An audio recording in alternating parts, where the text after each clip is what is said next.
नमस्कार, आप देख रहे हैं सिटी पोस्ट लाइव। मैं हूं दीपक शर्मा और हम आपको एक बड़ी चौंकाने वाली खबर दे रहे हैं कि 35 से 36 लाख मतदाताओं का नाम बिहार में कट चुका है। अब सोचिए इसे लेकर कितना बवाल होगा कि 35 से 36 लाख मतदाताओं का नाम कट चुका है, अभी और कितने लोगों का कटेगा। तो इस पर पूरी जानकारी देने के लिए हमारे साथ हैं वरिष्ठ पत्रकार श्रीकांत प्रत्युष। दीपक, अभी तो चल ही रहा है काम और चुनाव आयोग का दावा है कि 80% से ज़्यादा लोगों ने अपना फॉर्म भर दिया है और जो फॉर्म भरे गए हैं उसकी स्क्रूटनी की गई है और उस स्क्रूटनी के दौरान 35 लाख से ज़्यादा मतदाताओं के नाम कट गए हैं और कारण भी बताया गया है कि भाई क्यों कटे हैं। तो सर्क के अनुसार 1.59% मतदाता मृत पाए गए हैं, यानी 12,55,620 मतदाता जिंदा ही नहीं है, तो नाम कटेगा, स्वाभाविक है। और 2.2% अस्थायी रूप से स्थानांतरित हो गए हैं, मतलब दूसरे राज्यों में चले बिहार से बाहर गए तो वहीं रह गए और वहाँ पर उनका वोटर कार्ड बन गया, तो अस्थायी रूप से चले गए, तो उनका नाम कटेगा, जिनकी संख्या अब बहुत बड़ी हो जा रही है। पहले तो बताया कि मृत लोग हैं उनकी संख्या 12,55,620 है और जो स्थानांतरित हो गए हैं वोटर उनकी संख्या 17,37,333 है। तो यही 35 लाख से ज़्यादा हो गया, तो 35 लाख से ज़्यादा वोटर का नाम तो कट गया और अभी भी 11.82%, मतलब बहुत बड़ी संख्या है लोगों की जिन्होंने फॉर्म ही नहीं भरा है। तो फॉर्म इसमें भरने के लिए और कितना दिन टाइम है, 25 तक आखिरी तारीख है और मुझे लगता है कि 100% तो कहीं भी कोई काम होता नहीं है। अब जो जिन्होंने नहीं भरा है उसमें से कुछ ही लोग भर पाएंगे, तो मानकर चलिए कि 7-8% तो नहीं भरेंगे। तो आप जोड़ लीजिए कि 8 करोड़ लगभग वोटर हैं, उसमें से 8% नहीं भरेंगे, 7%, तो कितना हो जाएगा, मतलब 1 करोड़ से ज़्यादा वोटरों का नाम कटना तय है। 35 लाख का तो कट चुका और कारण भी बता दिया गया। पहले जो सर होने के पहले 7,69,69,844 वोटर थे, अब 35 लाख का तो कट गया। 11% अभी फार्म भरने वाले हैं, पता नहीं कि देखिए किसी भी परिस्थिति में 100% तो ये स्कोर नहीं हो सकता है, 100% लोग फार्म भरेंगे ये संभव नहीं है। तो अब 11% जो बचे हैं, माना जा रहा है कि वही लोग हैं जो नहीं भरेंगे। मान लीजिए अभी टाइम है, 2-4% और भर दें, तो मानकर चलिए कि 8 से 10% लोग फॉर्म ही नहीं भरेंगे, तो ऐसे ही आउट हो जाएंगे।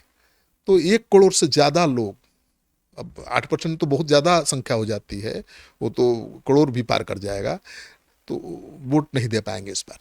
नहीं, तो अब तो विपक्ष इसे लेकर और हंगामा करेगा। कांग्रेस, राष्ट्रीय जनता दल, माले ने पहले ही ऐलान कर दिया है कि एक भी वोटर जो एलिजिबल वोटर है, योग्य वोटर है, उसका नाम हम कटना गवारा नहीं है, हमें स्वीकार नहीं। महागठबंधन की जो बैठक हुई थी 12 तारीख को पटना में, उसमें भी सर पर ही मंथन हुआ था और उसी को लेकर चिंता जताई गई। दिल्ली में भी बैठक हुई, उसमें हुई और दिल्ली में भी जो बैठक हुई इसके उसमें बिहार चुनाव पर तो चर्चा हुई ही, लेकिन सबसे ज़्यादा चर्चा हुई, सबसे ज़्यादा मंथन हुआ सर पर, कि भाई सर को कैसे रोका जाए, सर को कैसे दबाया जाए, नहीं तो सर तो सबका कचुमर निकाल देंगे, सर सबका सत्यानाश कर देंगे, सत्यानाश कर देंगे।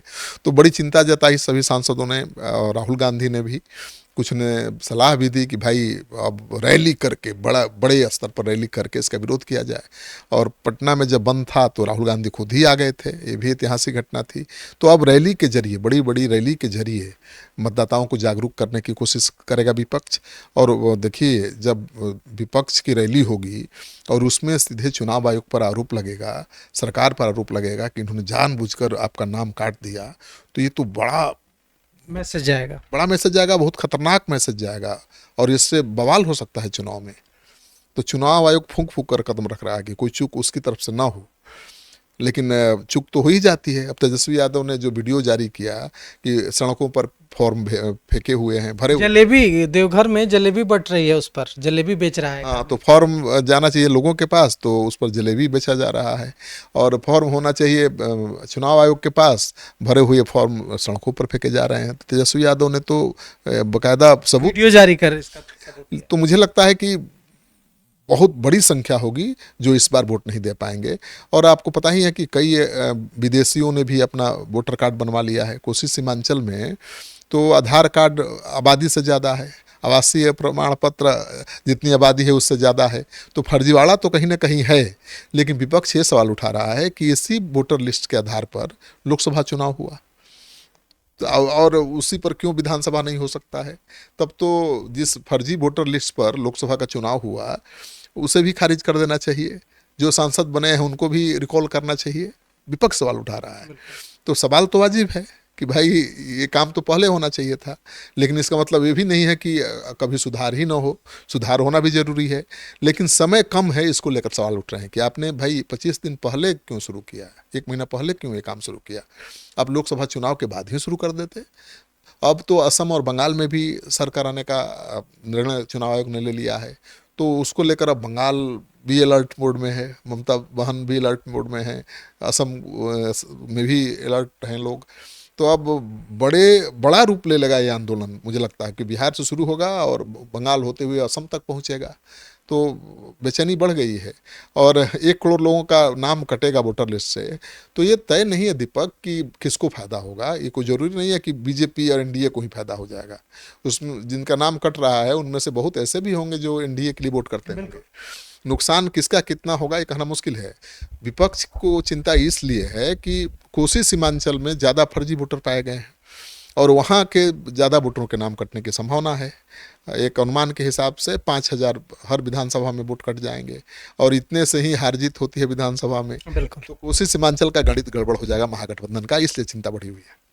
तो यह जो पूरा मामला है अब बड़ा रूप लेता जा रहा है। जिस तरह से 35 से 36 लाख लोगों के नाम कट चुके हैं, हालांकि जो लोग मृत हैं उनमें तो उनके नाम काटे जाने में तो किसी को कोई आपत्ति नहीं होगी, लेकिन जो लोग कहीं न कहीं बिहार से जुड़े हुए हैं और दूसरे राज्यों में चले गए हैं, वहाँ रह रहे हैं, लेकिन अब भी उनका मन, उनका गांव, उनका घर सब कुछ यही है, वे चाहते हैं कि वे यहाँ के वोटर रहें। अब ऐसी परिस्थिति में वे ऑनलाइन फॉर्म भरते हैं, क्या करते हैं, कैसे अपना नाम जुड़वाते हैं, इन सारे चीज़ों पर हम नज़र बनाए हुए हैं और इस मामले में जो भी अपडेट निकल कर आएगा वो सबसे पहले आप तक लेकर आएंगे। तो फिलहाल इस पेशकश में इतना ही। आगे की खबरों के लिए देखते रहिए सिटी पोस्ट लाइव। शुक्रिया।